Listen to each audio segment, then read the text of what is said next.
have you determined the best sort of plan of attack in terms of instilling more toughness in this team? Well, the thing that's disappointing is we're having to relearn way too many lessons that we should have learned last year. And so we're, I mean, it's just like a whole deja vu thing. You wake up and too many things that we learned last year, we learned together as a team, didn't stick, and it's on us as coaches to stay on them. I mean, we have to hammer these guys. We turned out, it's developed to be a team that, if you want to be nice to them and all this kumbaya crap, I mean, that doesn't work. So, no, I mean, their life's going to change as they know it. So, and it's going to change as they know it for the rest of the season. So, when you were getting these penalties, these sort of holding on inside receivers on screens and stuff you probably don't really plan for, does that change the way you have to call plays regardless of whether or not they're good calls? Well, first of all, I can't comment on officiating, and there was a certain amount of that I can't say anything. But, I mean, some of it's just a lack of discipline. I mean, the quick answer is our inside receivers were afraid of number 20. I mean, as many phases of the game that we beat Boise in, which were quite a few, except for two important ones that we didn't beat them in, as one was mental toughness, and two was anybody that faced number 20, with the possible exception of John Thompson, got their ass kicked. And that's just toughness. That's just, and that was kind of reflected in who was penalized. I mean, he kicked all three of them around, and there's no reason for that. I mean, and I respect him as a player, no doubt, but, I mean, we have to raise the bar on three of our inside receivers that I can think of, and, if they miss a block out there in practice, it's all of a sudden going to get painful. Not to ask you to comment on actual officiating per se, but as someone who's very interested in the process and all of this, with the assumption that there aren't a bunch of really, really good unemployed officials out there, how could the NCAA get better officiating? I think they need to have a farm system. I think that they need to have a grading system. I think there needs to be a grading system. I think everything needs to be graded. I think a lot of times, the thing is, it's dressed up in process, but the actual substance of what happens doesn't really happen. I think there should be, and not referring to officials or officiating on this game, I think there needs to be a grading process, which everyone will tell you that there is. I think that, and along with that, an education process. I think that we ought to double their pay. I think that so that they make twice as much, and it's a desirable position to have that you aspire to beyond telling your friends at the country club. And then I think that at the end of the year, I think they ought to cut the bottom four, just categorically cut the bottom four, move them, and I think you need a relationship with other conferences, so you move your bottom 4 or 8 or however many to the lower conferences, and then out of the lower conferences you draw 8 of the best and brightest, and you move them up, and not unlike minor league baseball, I think. And then at the end of each year, you either get moved to the minors or you get moved up. You might get moved to the minors and then move back up again, and because I think there's got to be a motivation to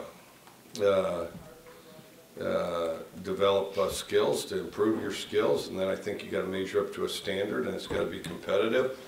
And then if you don't hold up your end, you drop down, and if you're doing a heck of a job, you move up. And then along with that, I think when you consider all the money that's spent on college football, you could easily double their salaries. Oh, and then the other, I think, nobody with ties to any university should be allowed to officiate.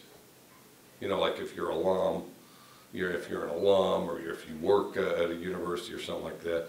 I don't even think, honestly, should be from the same state. I mean, there's enough money flies around college football, that you should be able to find guys from different states with no attachment to the area and stuff like that, you know, and you know, all our West Coast guys, they should be working on the East Coast and vice versa as far as I'm concerned. Guys said they seem to get the message with finding that edge, getting tougher. Oh yeah, they say that, you know, they said that before too.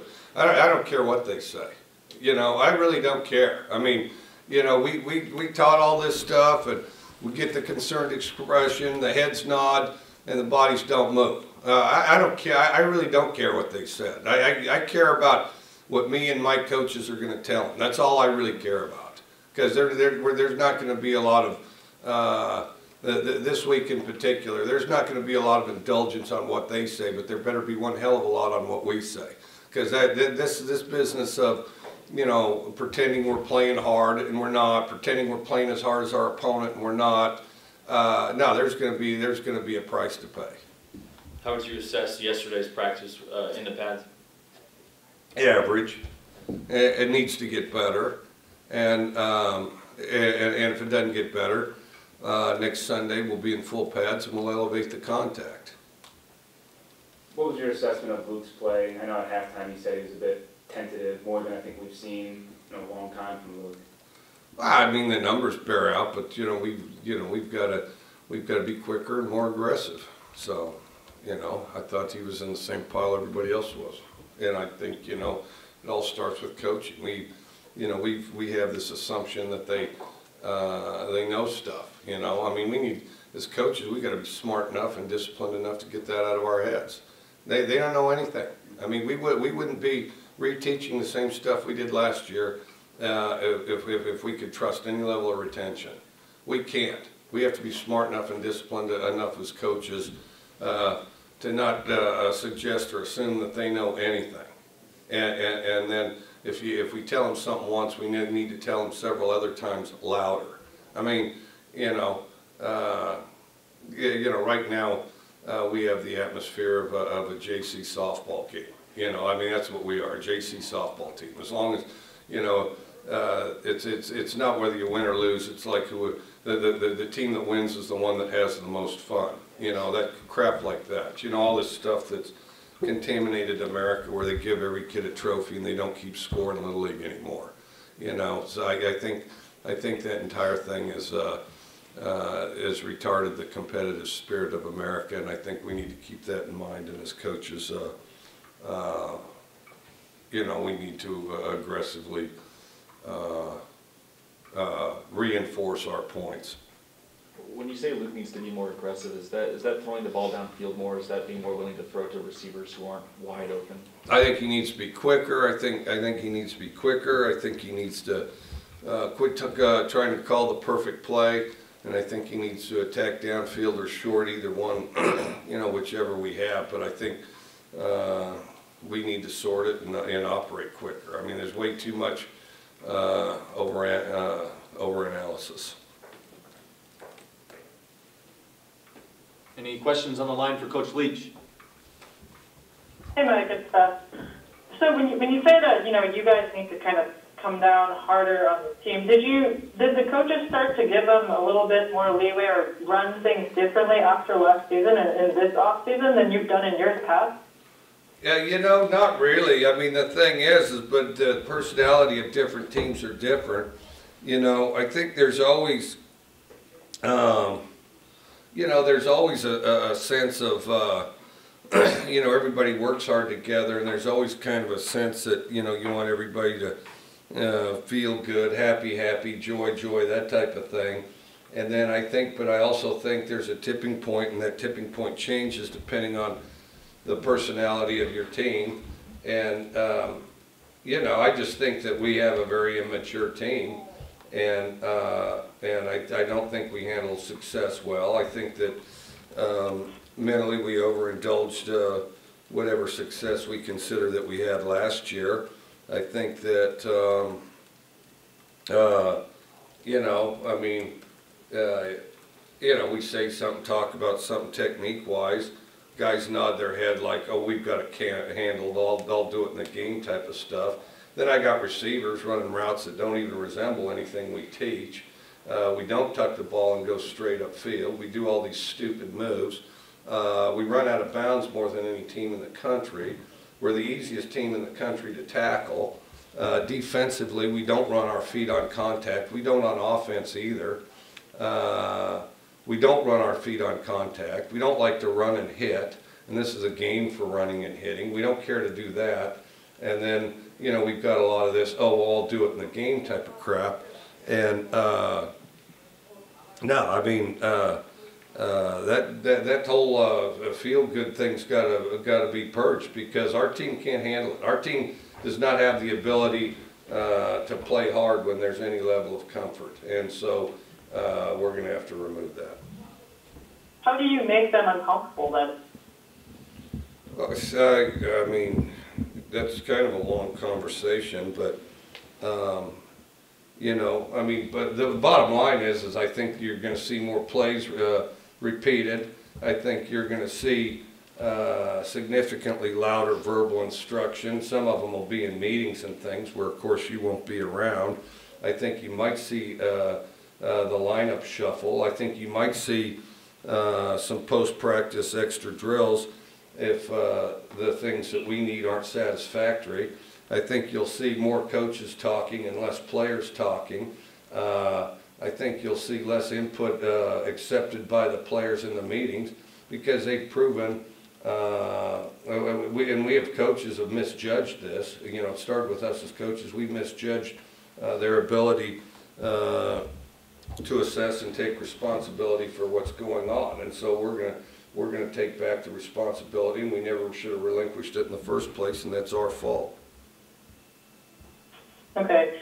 Switching gears a little bit, does your staff's familiarity with Mike Bresky's defense help you in your game planning this week? How similar or different is what Idaho currently runs to what Bresky was running here when he was the DC for you guys? Very similar, but the other thing is it's very similar to a lot of defenses, so it's not really, there's no real inventing the wheel. I mean, you know, I mean, there's only so many ways you can configure 11 guys, so it's similar to what it was here, and it's also similar to other defenses we played against in between. At which point of that 2014 season did you decide that a change of defensive coordinator was in order? When I felt that the effort was uninspired, when I felt that I thought we had very uninspired effort, and you know, I thought it was a very clouded direction. I didn't think we had a specific direction, and you know, I didn't feel like our entire staff was fully invested, so I felt like I needed to make a change to adjust that, and so we did, and we're happy about it. Thank you. Any other questions on the line for Coach Leach? And back in the room.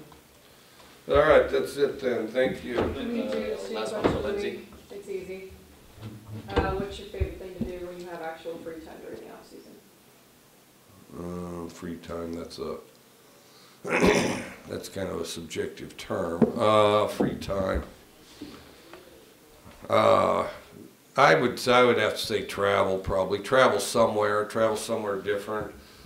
Try to get a little variety.